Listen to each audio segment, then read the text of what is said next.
اور وہ روح اگلے جنم میں کسی معذوری کے ساتھ پیدا ہوتی ہے۔ ہندو مذہب میں کچھ لوگ یہ بھی خیال کرتے ہیں کہ اگر کوئی انسان معذور پیدا ہوا ہے تو اس نے اپنے پچھلے جنم میں کوئی گناہ کیا تھا اور اس جنم میں اس کو اب یہ سزا مل رہی ہے۔ لیکن ایک اور مذہبی کتاب ویداس میں ایسی کوئی بات نہیں کی گئی ہے، نہ ہی 7 جنموں کا کہا گیا ہے اور نہ ہی یہ کہا گیا ہے کہ انسان دوبارہ سے دنیا میں آئے گا اور اس کے 7 جنم ہوں گے۔ اس کتاب ویداس میں موت کے بعد کی نئی زندگی کا ذکر ضرور ہے کہ مرنے کے بعد ایک نئی زندگی شروع ہو جائے گی، البتہ یہ نہیں کہا جاتا کہ دوبارہ سے روح اسی دنیا میں کسی انسان میں آئے گی اور پھر اگلے کسی جنم میں کسی اور انسان میں جائے گی۔ اس کتاب ویداس میں نہ صرف جنت اور دوزخ کا بھی کانسیپٹ ہے، اس میں یہ بھی بتایا گیا ہے کہ جنت میں دودھ کی نہریں اور مختلف طرح کے پھل ہوں گے، اور اسی کتاب ویداس میں یہ بھی کہا گیا ہے کہ جہنم کی آگ بھی ہوگی جہاں برے کام کرنے والے لوگ جلیں گے۔ لیکن اس کتاب ویداس میں کہیں یہ نہیں کہا گیا کہ انسان دوبارہ سے آئے گا اور اس کے 7 جنم ہوں گے۔ ڈاکٹر ذاکر نائک یہ بھی سمجھتے ہیں کہ ہندوؤں کی مذہبی کتاب ویداس میں جو کہا گیا ہے اس کے مطابق دوبارہ سے انسان دنیا میں نہیں آئے گا، البتہ وہ اگلے جہان کی اگلی زندگی ضرور جیے گا۔ اور جب یہ کانسیپٹ موجود ہے تو پھر اس خیال کی کیا ضرورت ہے کہ انسان بار بار دنیا میں آئے گا اور اس کے 7 جنم ہوں گے؟ اور ہندو جب ایسا سوچتے ہیں تو وہ غلط سوچتے اور سمجھتے ہیں۔ دوستو اب کچھ بات کر لیتے ہیں اسلام میں موت کے بعد کی زندگی کے کانسیپٹ کے حوالے سے۔ ہندوازم میں اس حوالے سے کیا خیالات ہیں آپ نے جان لیا، اور اب آپ یہ جانیں گے کہ اسلام اس حوالے سے کتنے واضح پیغامات دیتا ہے اور قرآن پاک کی آیات کتنا کھول کھول کر بیان کرتی ہیں کہ موت کے بعد کی زندگی کیا ہوگی اور اس کی تیاری کیسے اور کیوں کرنی ہے۔ تو آئیے بڑھتے ہیں اسلام اس حوالے سے کیا کہتا ہے۔ ڈاکٹر ذاکر نائک نے اس حوالے سے بتانے کے لیے سب سے پہلے کہا کہ سورہ بقرہ کے چیپٹر 2 آیت نمبر 28 میں اللہ تعالیٰ فرماتا ہے، کیا تم نہیں دیکھتے کہ اللہ تعالیٰ نے تمہیں زندگی دی اور پھر وہی تمہیں مارے گا اور اگلے جہان میں اٹھائے گا؟ دوستو قرآن پاک میں ایسا نہیں کہا گیا ہے کہ تمہارے 7 جنم ہوں گے یا تمہاری روح دوبارہ سے دنیا میں بھیجی جائے گی اور تم کسی اور انسان کے اندر نمودار ہوگے۔ اسی طرح سے قرآن پاک کی سورہ ملک کی آیت نمبر 2 میں کہا گیا ہے، الذی خلق الموت والحیات، وہ اللہ ہی ہے جو تمہیں زندگی اور موت دیتا ہے اور وہ یہ جان سکتا ہے کہ کیا تم دنیا میں اچھے یا برے کام کرتے ہو۔ اسی طرح سے قرآن پاک کی سورہ عمران کی آیت نمبر 185 میں اللہ تعالیٰ فرماتا ہے، کل نفس ذائقۃ الموت، تم میں سے ہر ایک کو موت کا ذائقہ چکھنا ہے۔ لہٰذا اسلام یہ کہتا ہے کہ دنیا میں کوئی بھی انسان صرف ایک ہی بار آتا ہے اور اس کا ایک ہی جنم ہوتا ہے، اس کے بعد اس کی موت ہو جاتی ہے اور موت کے بعد اگلے جہان میں اسے جنت یا دوزخ میں رکھا جاتا ہے اور یہ اس کے اعمال کے مطابق طے کیا جاتا ہے، اور جب وہ جنت یا دوزخ میں پہنچ جاتا ہے تو اس کی زندگی کا مقصد حاصل ہو چکا ہوتا ہے، اور وہ مقصد اچھے کام کرنے سے جنت اور برے کام کرنے سے دوزخ ملنے سے اس کو حاصل ہو جاتا ہے۔ اس کے بعد وہ دوبارہ کبھی لوٹ کر اس دنیا میں نہیں آئے گا۔ اور دوستو ہندو مذہب کی طرح قرآن پاک میں بھی مسلمانوں کو یہ بتایا گیا ہے کہ موت کے بعد تمہیں جنت یا دوزخ ملے گی، لیکن پھر اس کی کیا وجہ ہے کہ ہندو علماء نے یہ کہا کہ بھگوان 7 جنم دیتا ہے؟ جیسا کہ ہم نے آپ کو شروع میں بتایا کہ ہندو مذہب کا یہ خیال تھا، جب یہ سوال کیا جانے لگا کہ کوئی غریب ہے، کوئی امیر ہے، ہمارے بھگوان نے یہ ہمارے ساتھ کیا کیا ہے، اس کا جواب دینے کے لیے ہندو علماء کے پاس کچھ نہیں تھا، تو انہوں نے جواب میں یہ کہہ دیا کہ اگلے جنم میں مل جائے گا تاکہ لوگ مطمئن ہو جائیں۔ لیکن اسلام دراصل اس سوال کا جواب دیتا ہے۔ مسلمان بھی تو امیر اور غریب، کسی کے ہاں اولاد، کسی کے ہاں اولاد نہ ہونا، کسی کی اچھی صحت ہونا اور کسی کا بہت بیمار ہونا، یہ مسلمانوں میں بھی تو ہے۔ تو اللہ تعالیٰ نے مسلمانوں میں یہ تقسیم ایسی کیوں رکھی ہے؟ اس کا جواب اللہ تعالیٰ قرآن پاک میں دیتا ہے۔ قرآن پاک کی سورہ بقرہ کی آیت نمبر 155 میں اللہ تعالیٰ فرماتا ہے، یقیناً ہم تمہیں آزمائیں گے، ڈر سے، گھاٹے یعنی نقصان سے، ہم تمہیں آزمائیں گے، بھوک سے، جائیداد کے نقصان سے اور اولاد کے نقصان سے بھی۔ دراصل یہ اللہ تعالیٰ کی طرف سے آزمائش ہوتی ہے۔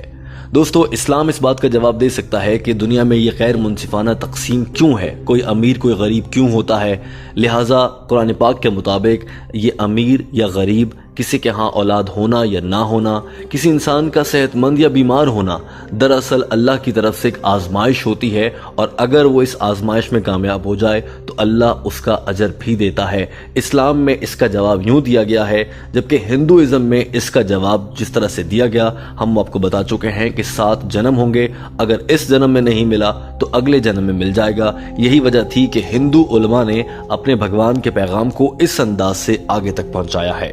اسی طرح سے قرآن پاک کی سورہ انفال کی آیت نمبر 28 میں اللہ تعالیٰ فرماتا ہے کہ تمہارا مال اور تمہاری اولاد تمہارے لیے ایک آزمائش ہے، کبھی یہ بڑھے گی کبھی گھٹ جائے گی، اور وہ آزمائش ہوگی، جو اس میں کامیاب ہو جائے گا اسے جنت، اور جو اس میں اللہ کا نام چھوڑ دے گا، اللہ کو یاد کرنا چھوڑ دے گا، اس کے لیے جنت نہیں ہوگی۔ دوستو، اس طرح سے اسلام نے اس حوالے سے بہت واضح پیغام دیا ہے، جبکہ ہندوازم میں بہت سے سوالات باقی رہ جاتے ہیں۔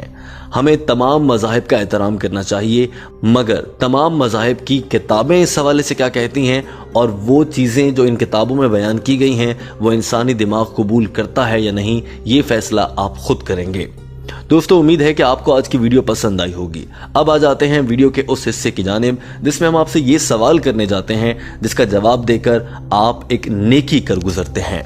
دوستو، ہم نے ویڈیو کے آخر میں آپ کو کہا کہ کسی کے مذہب کو برا نہیں کہنا چاہیے۔ کبھی جانے انجانے میں کہیں آپ سے ایسی غلطی تو نہیں ہوئی، کہیں آپ نے پبلکلی کسی جگہ پر کامنٹ کر کے یا کسی سے براہ راست بات کرتے ہوئے اس کے مذہب کو برا تو نہیں کہا؟ اگر ایسا کہا ہے ہمیں کامنٹ میں بتائیے، اور ساتھ میں یہ بھی لکھیے کہ اس کے بعد آپ نے توبہ کر لی تھی، اور دل سے توبہ کر لیجئے، تمام مذاہب کا احترام کیجئے، نفرت پھیلانے سے باز آئیے۔ ویڈیو دیکھنے کا بہت شکریہ۔